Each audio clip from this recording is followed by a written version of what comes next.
Episode शुरू होता है। एजी रीन को अपने घर लाया होता है और अपनी मॉम को बताता है कि रीन अब से यहाँ पर आया करेगी। इसकी मॉम कहती है मुझे खुशी होगी, अगर कभी कोई चीज परेशान करे तो मुझे बता देना। रीन पहले हाँ कहती है और फिर बोलती है नहीं, मेरा मतलब था कि सेंपाई की कोई भी चीज मुझे परेशान नहीं करती है। एजी की मॉम बोलती है मेरा बेटा फाइनली अपने घोंसले से बाहर निकल रहा है। रीन कहती है अगर आपको इस बात की चिंता है तो मैं भी इस घोंसले में आ सकती हूँ। ये दोनों हैरान हो जाते हैं। रीन कहती है मेरा ये मतलब नहीं था। एजी की मॉम कहती है मुझे हमेशा से एक डॉटर चाहिए थी। रीन कहती है मैं डॉटर और सिस्टर दोनों का रोल प्ले कर सकती हूँ। मैं बहुत टाइम से सेंपाई के साथ हारेम का एक्ट कर रही हूँ। ये सुनकर इसकी मॉम इसकी तरफ देखती है और एजी मुंह फेर लेता है। नेक्स्ट सीन में एजी को अपनी सारी बुक्स रूम से हटानी होती है और रूम साफ करना होता है। रीन इसकी नोटबुक देखती है, इसमें ड्राइंग्स बनी होती है तो ये बोलती है क्या ये तुम्हारी रफ नोटबुक है। रीन कहती है अगर तुम ग्रेजुएट नहीं कर पाते तो मैं तब तक तुम्हें पढ़ा सकती थी जब तुम ग्रेजुएट ना हो जाते। रीन फिर कॉपी में ड्राइंग देखकर बोलती है ये तो क्योटो ट्रिप वाली ड्राइंग है ना, और फिर हंसने लगती है। इजी कहता है ये तुम कुछ ज्यादा ही हंस रही हो। फिर ये इससे नोटबुक ले लेता है और इसे इस बॉक्स में रखने लगता है। रीन कहती है क्या तुम ये यूनिफॉर्म भी फेंकने वाले हो। ये बोलता है हाँ, अब मैं इसे वैसे भी पहनने नहीं वाला हूँ।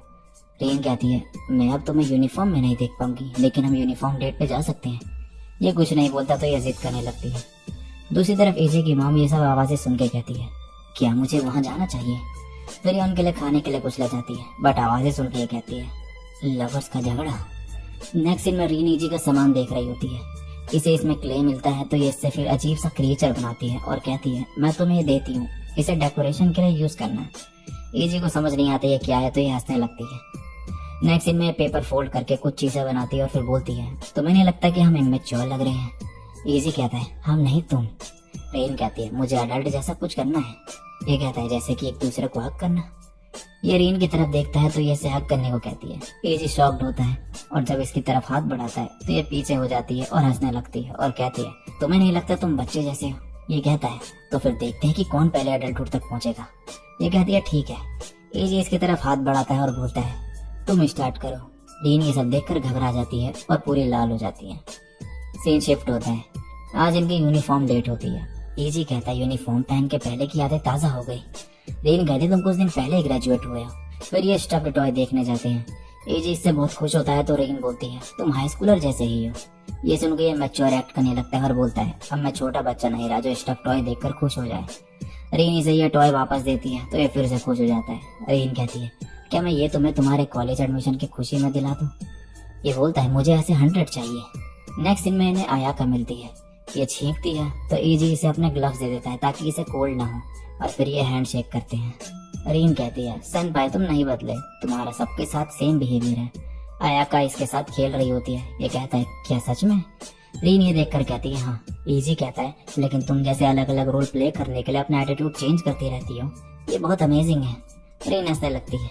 इजी के चले जाने के बाद रीन आयाका से कहती है ये ग्लव्स मुझे दे दो। आयाका मना करती है। सीन शिफ्ट होता है। रीन मैगू से पूछती है कि ये किस टाइप की एडल्ट बनना चाहती है। ये बोलती है सेक्सी एडल्ट। रीन कहती है ये अच्छी बात है, कम से कम तुम्हारा क्लियर गोल तो है। मैगू कहती है तुम सेंपाई से मिलने के लिए डेस्परेट होगी ना। ये हाँ बोलती है और कहती है क्या सेंपाई कॉलेज में ठीक होंगे, क्या वो नए फ्रेंड्स बना भी पा रहे होंगे। मैगू कहती है तुम काफी मैच्योर लग रही हो, तुम अपने से ज्यादा उसके बारे में सोच रही हो। फिर रीन बोलती है क्या वो लड़का सही से खा रहा होगा।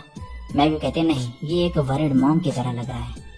नेक्स्ट सीन में इजी को समझ में नहीं आ रहा होता है कि कॉलेज में क्या पहने, तो रीन को कॉल करके ये बोलता है कि इसके लिए आउटफिट चूज करे।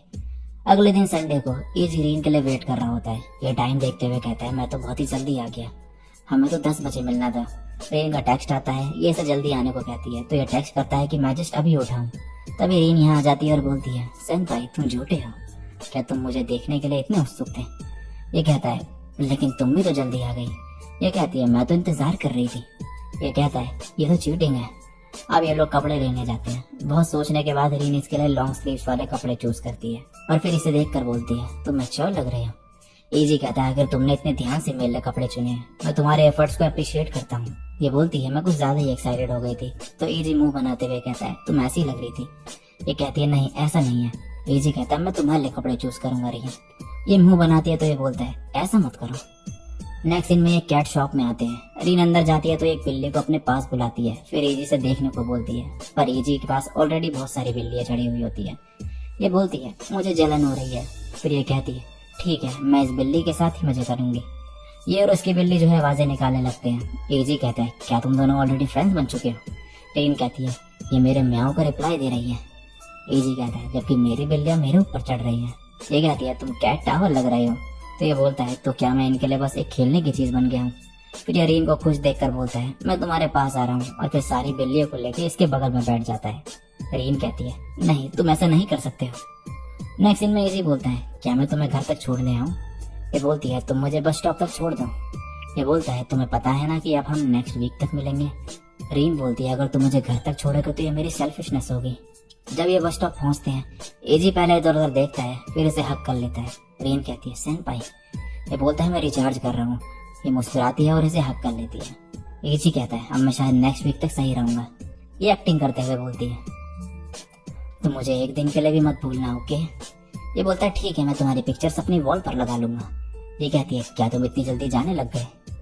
तुम्हें मुझे घर तक छोड़ना चाहिए। एजी कहता है अब तुम सेल्फिश हो रही हो। फिर ये हंसने लगती है।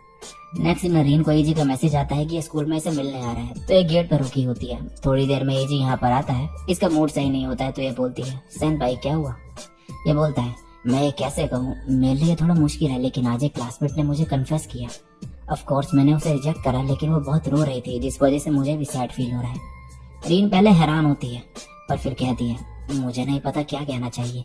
एजी कहता है मुझे लगता है अगर तुम नहीं समझ सकती तो मैं भी नहीं समझ पाऊंगा। अब मुझे बेटर फील हो रहा है। फिर ये कहता है बाय द वे ये जो गेटअप तुमने मेरे लिए चूज किया है इसकी वजह से सब मेरी तारीफ कर रहे थे। ये पहली बार है कि मुझे किसी ने कूल कहा।